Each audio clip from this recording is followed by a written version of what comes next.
La pauvreté n'a véritablement jamais eu de sens avant la rencontre avec la famille de Kamga. Nous sommes ici au carrefour Magny, à Mabanda, dans le 4e arrondissement de Douala. Dans cette cabane qui a l'air abandonnée, vivent 3 membres d'une même famille.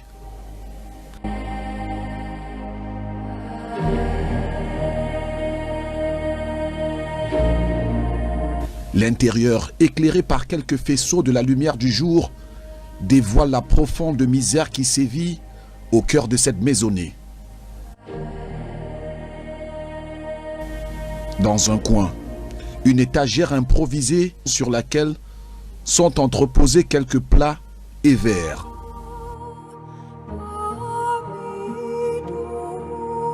Le sol, lui, laisse s'infiltrer de l'eau, d'où la constante présence de la boue dans cette demeure.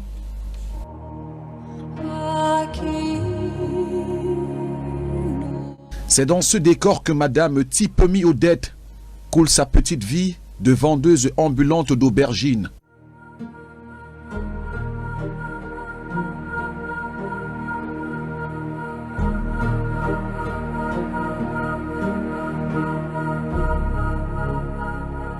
Ainsi que ses enfants. La pathologie de son fils Trésor Kamga va lui donner un poids de plus sur celui de ses souffrances. Je m'appelle Tipemi Odette. La tumeur a commencé quand il avait 5 ans, mais ça ne évoluait pas. C'était tout petit, mais il se promène avec, il vendait, il rentrait sans problème.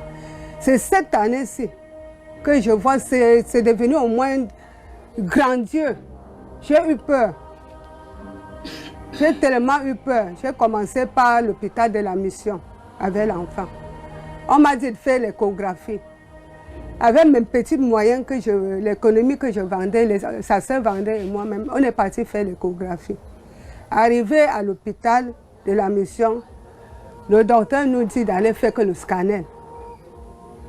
Avec le scanner, là, j'ai au moins mis presque 2 ans avant de réussir d'avoir l'argent pour le scanner, parce que j'économisais pour le scanner.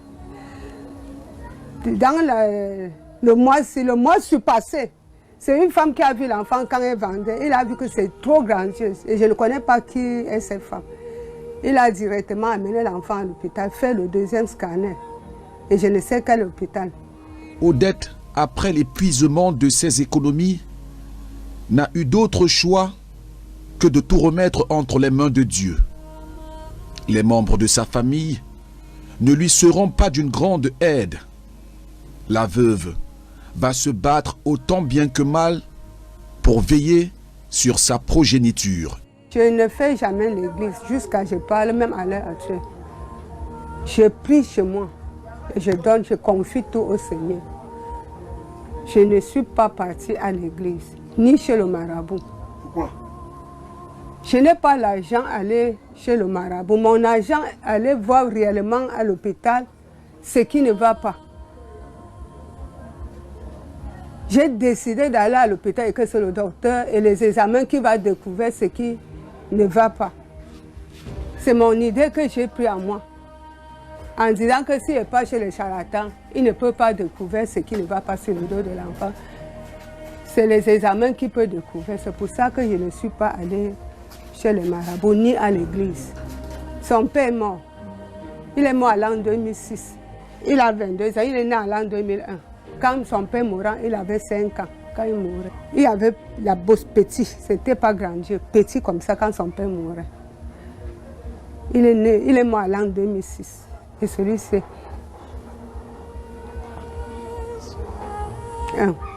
l'an 2001. J'avais la famille quand mon mari était en vie. C'est comme ça qu'ils entraient chez moi. Et quand il est décédé, même l'appel, on ne m'appelle pas. Personne. Je n'ai personne. De côté de son père et de mon côté.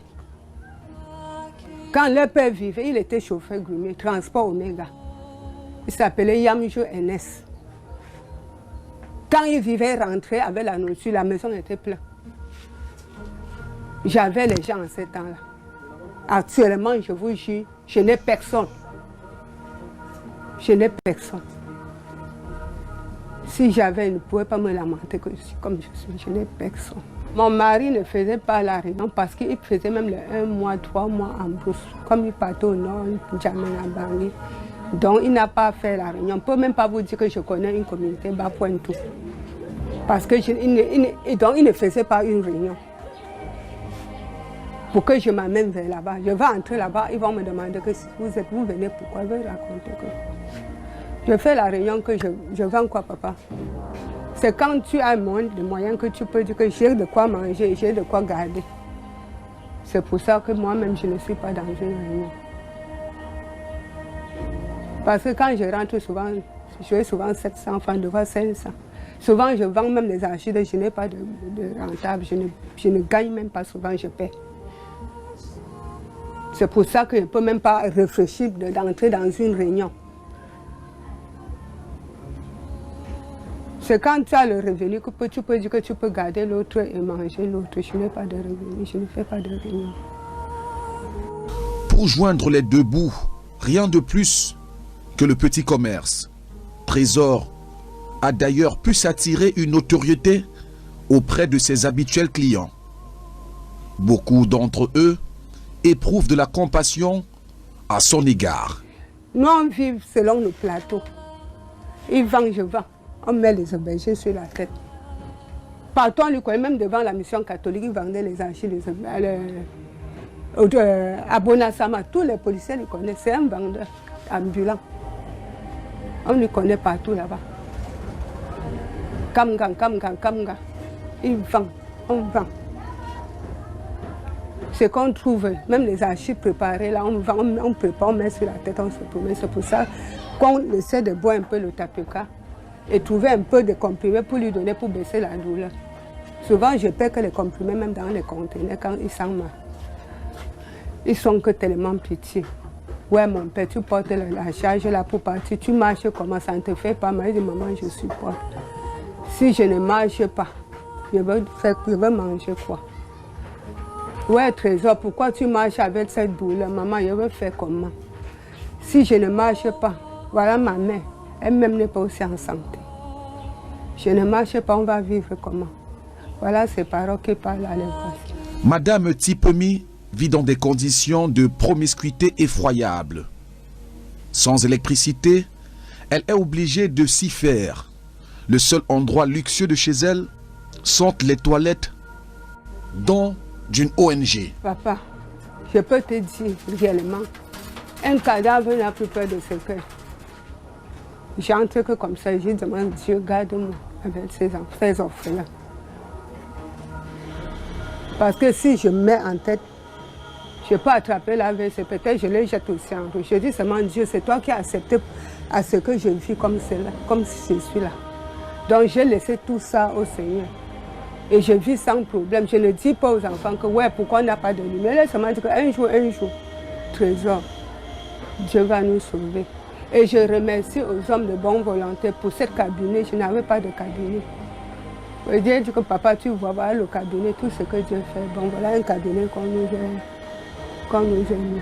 Bien plus jeune, à l'âge de 5 ans, Trésor paraissait être comme tous les autres enfants.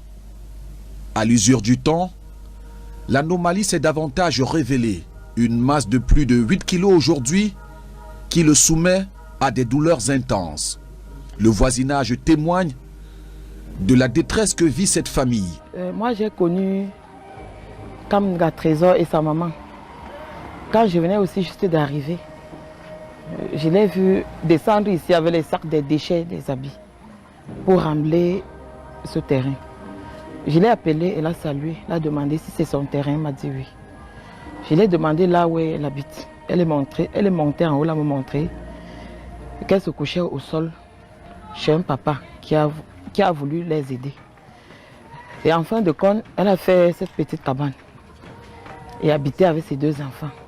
Mais sur peu de temps, quand j'avais fait l'accident, j'ai envoyé son fils me puiser l'eau. Je vois l'enfant marcher à peine. Il me dit, maman, comme tu vois là, je ne parviens pas à porter ce qui pèse. Je lui ai demandé pourquoi. Il a soulevé l'habit et me montré le dos. Il avait une petite bosse comme ça, à ce niveau-là. C'était un peu comme ça. Bon, au fur et à mesure que le temps passait, ça ne faisait que s'augmenter. La mère, ce qu'elle vous a montré comme cliché, c'est ce qu'elle a eu à faire. Elle s'est battue, elle a fait.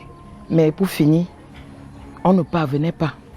Parce qu'il y a des moments où elle fait même des semaines et des mois sans manger. C'est les voisines que vous voyez là, qui se battent souvent pour dire que ouais, la maman, s'il va manger, quoi, elle va vivre comment? Par moment, elle est même malade, là, elle se couche pendant une semaine sans sortir. C'est les voisines qui viennent demander, oh, tu vis comment?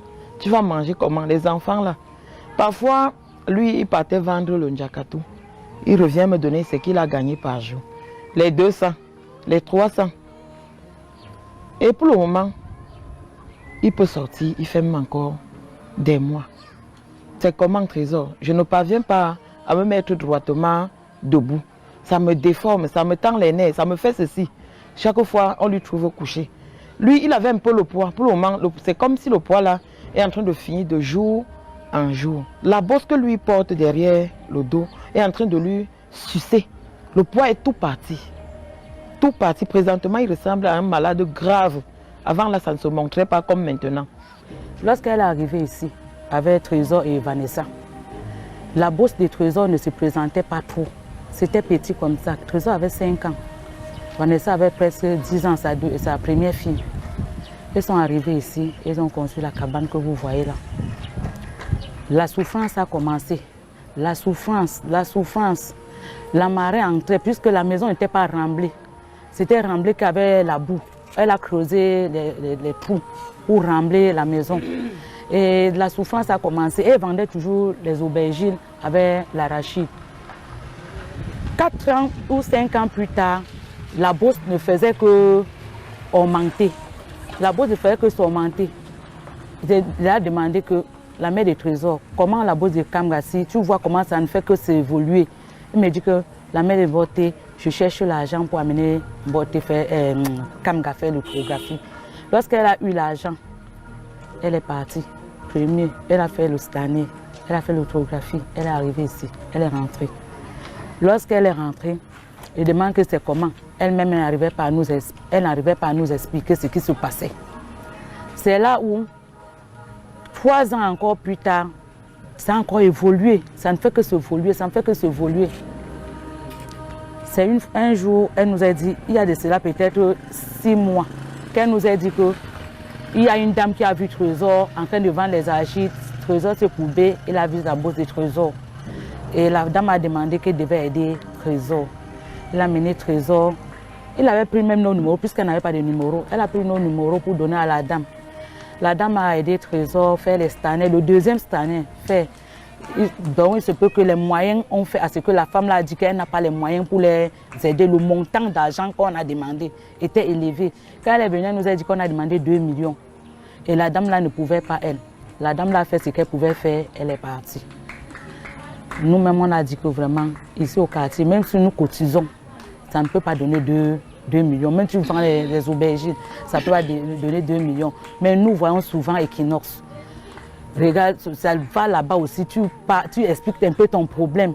Si les gens de bonne volonté peuvent t'aider, c'est là où elle a demandé, elle est venue vous voir Equinox. Pour Tipemi Odette, chaque jour qui se lève lui réserve des difficultés et des imprévus.